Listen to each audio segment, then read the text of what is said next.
Everyone knows about the UK and Ireland, but relatively few know about the Isle of Man between the two giants. Despite its small size, the island has a unique and varied heritage. Castle Rushen, one of Europe's best preserved medieval castles, is among the island's greatest attractions. The Isle of Man also holds the world's largest working water wheel, which used to provide water to the mines. And there are a dozen ancient and Neolithic sites to explore. The Isle of Man is especially convenient for tourism as most of the island can be seen by traveling on a network of heritage railways powered by steam, electricity, and even horsepower.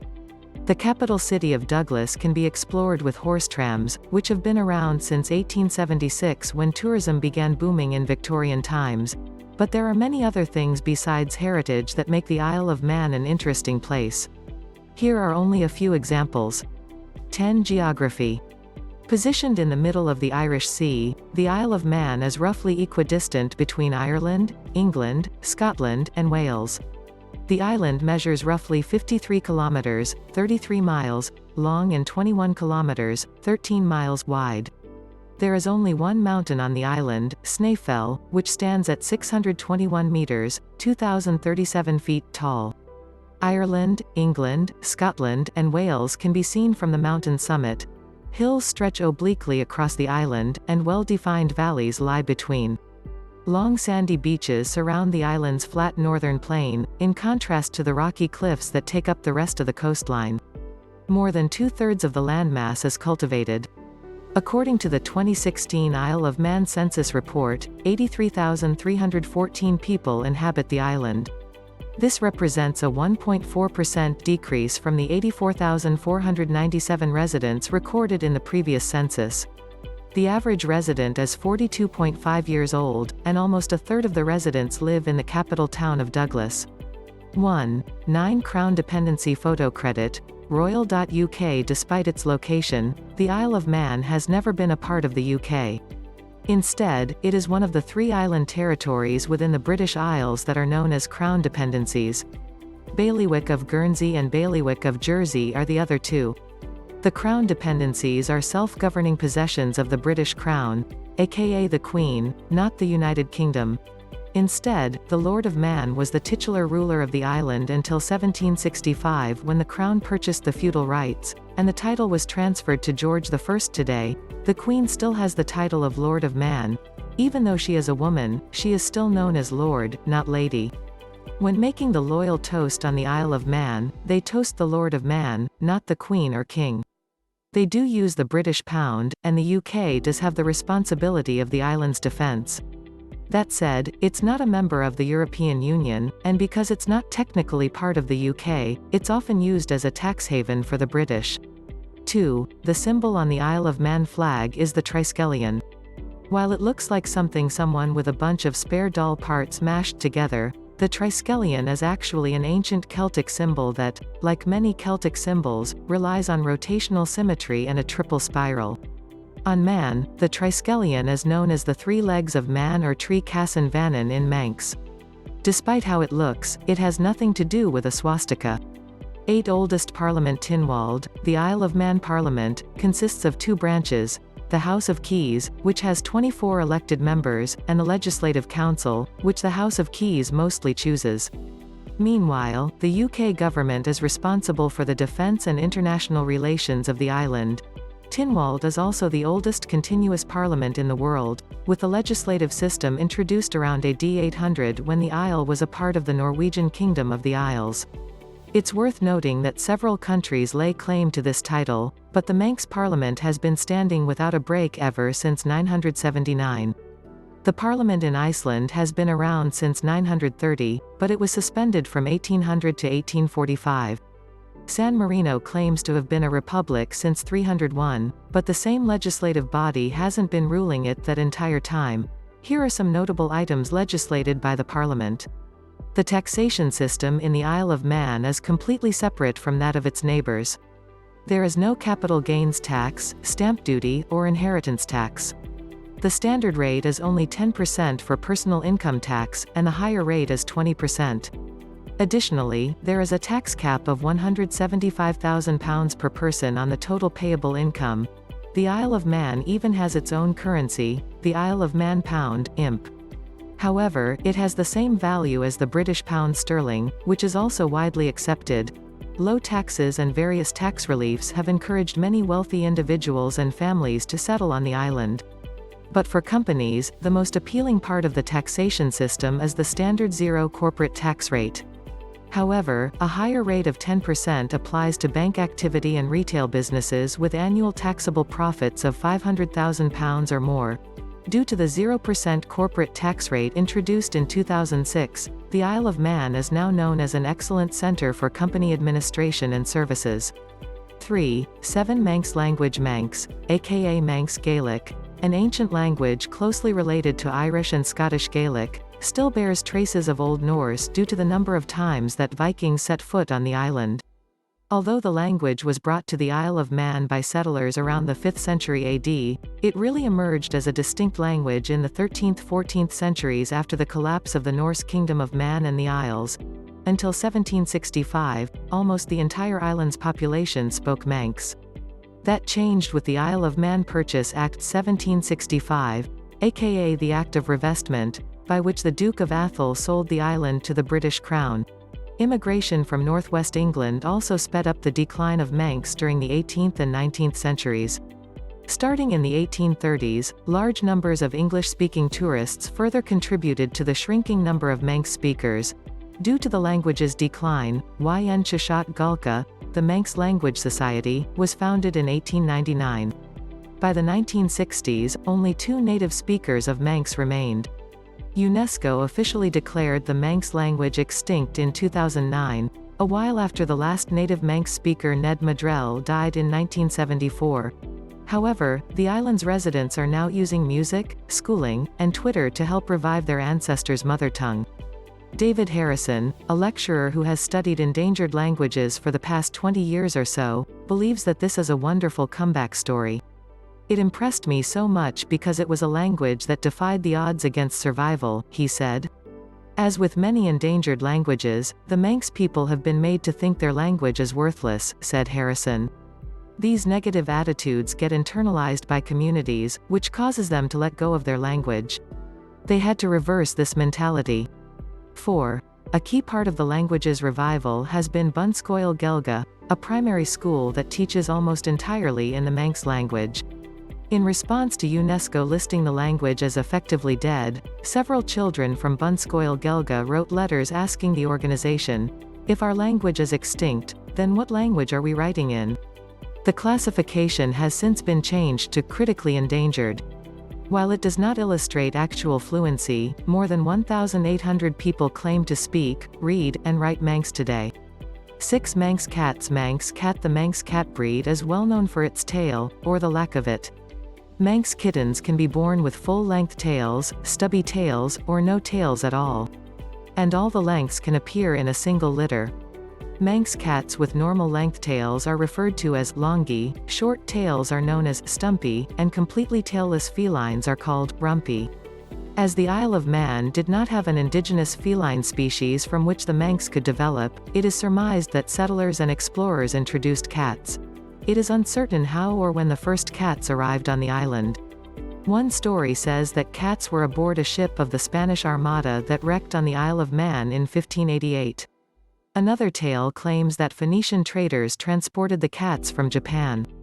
Yet another story says that cats arrived with the Viking settlers who colonized the island. 5. Regardless of how the cats got there, they presumably arrived with their tails intact. Thanks to modern-day geneticists, we now know that the Manx's taillessness was likely caused by a spontaneous mutation within the Isle's domestic cat population. Manx cats and other short-tailed domestic cats are quite different genetically. The Manx's tail is governed by an incomplete dominant gene, while most short-tailed breeds have tails governed by recessive genes. Due to the Isle's closed environment and small gene pool, the dominant gene was easily passed down through generations. Unaware or unimpressed by boring scientific theory, the Isle of Man inhabitants invented far more interesting tales to explain why Manx cats have no tails. One suggests an impossible mix between a cat and a rabbit. Another claims that the cat's tails were stolen by Irish invaders and used for helmet plumes. A third story says that 2 Manx cats were the last passengers on Noah's Ark and Noah slammed the door on their tails. 5. Superstition. As any land with a long and checkered history, the Isle of Man is rife with legend and superstition. Stories of ghosts, goblins, giants, and other creatures which supposedly inhabit the island hold more than a grain of truth to the Manx people. For example, consider the little people of Ferry Bridge. You cannot be certain that your visit will be safe and pleasant if you do not even say as much as La Mie, good day, to the ferries while crossing the bridge which lies just past Santon Station on the main Douglas Castletown Road. There are also stories of the ghostly black dog of Peel Castle and Gef the talking mongoose who haunts the lonely mountain farmhouse. On April 30th, many islanders fix a wooden cross bound with sheep's wool to the inside of their front door to ward off malicious fairies. Blowing horns on Peel Hill on the same night is believed to banish evil spirits. However, the most common superstition on the isle has to do with the 3-letter R word for vermin. The fear of the word rat originated alongside other sea taboos. Believed to attract bad luck or bad weather, certain words were never mentioned aboard ships. Instead, rats are commonly referred to by other terms. Longtail, ringy, joey, or the native Gaelic word rodden are considered acceptable. Many people on the Isle of Man spend their entire lives without ever uttering the R word. Even people who move to the Isle often dodge the term, either from a genuine fear of bad luck or to avoid shock and outrage from the locals. 6. 4. Voting rights. Photo credit. Susan Isabel Dacre. Women's suffrage, aka women's right to vote or female suffrage, is the right for women to vote in elections. The first signs of the suffrage movement can be traced to the French Revolution in the 18th century, but it was not particularly successful until the late 19th and early 20th centuries. Surprisingly, the small Isle of Man led the way for millions of women worldwide. Tynwald, the Isle of Man Parliament, became the first national parliament to allow women to vote in 1881.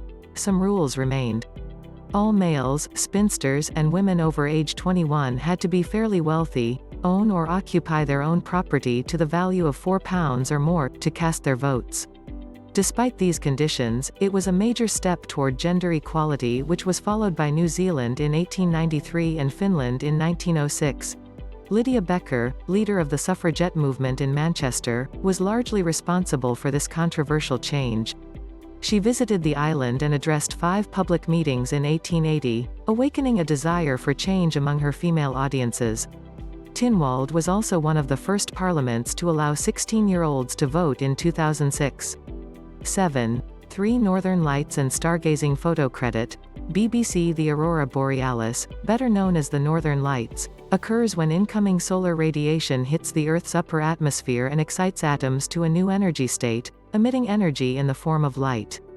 This phenomenon is best seen from northern latitudes, including Norway, Alaska, Iceland, and northern parts of Scotland.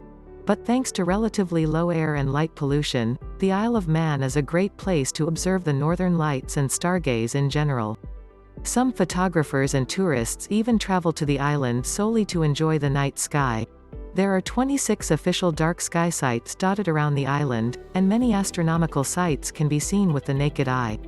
This includes the Orion Nebula over 1,500 light-years away, the Milky Way Galaxy, and the Andromeda Galaxy whose light has been on its way to us for about 2.5 million years. 8. 2. Wild wallabies. Wild wallabies are native to Australia and its island state of Tasmania. Although they are used to warmer climates, a wild wallaby population has been flourishing on the Isle of Man ever since a pair escaped from a wildlife park in the 1970s. The animals graze on grasslands and forage willows and young shrubs. Scientists and researchers believe that their success in the wild is mainly because of a lack of predators and competitors. There are now believed to be over 100 wild wallabies living on the island. While they have normally confined themselves to the north of the island, a few have also been spotted in the south. Paige Havlin, a graduate of Queen's University Belfast, has been filming and researching the marsupials. My research method used camera traps, which are small camera boxes that can be attached to a tree or post and which capture videos when triggered by movement, said Havlin. She stated that she noticed a few concerning signs. A very small minority of these wallabies appeared to have blindness.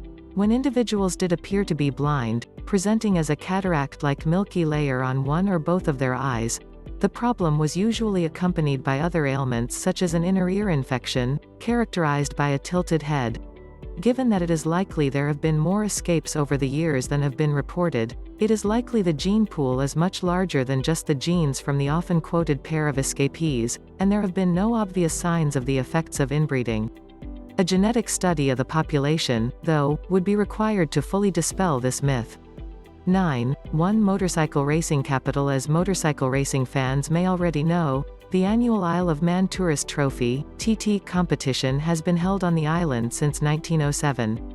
The UK Parliament influenced the event's location by passing an act that forbade riders from exceeding 32 km per hour, 20 miles per hour, in 1903. Thanks to their independent parliament, the Isle of Man did not have to comply with the act and officially permitted road racing in 1904.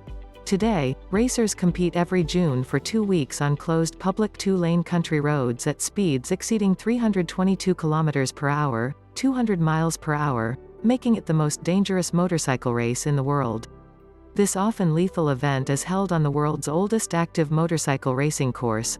Since 1907, the 60.72 km-long, 37.73 miles, Snaefell course has claimed more than 250 lives, including a few race officials and unfortunate spectators.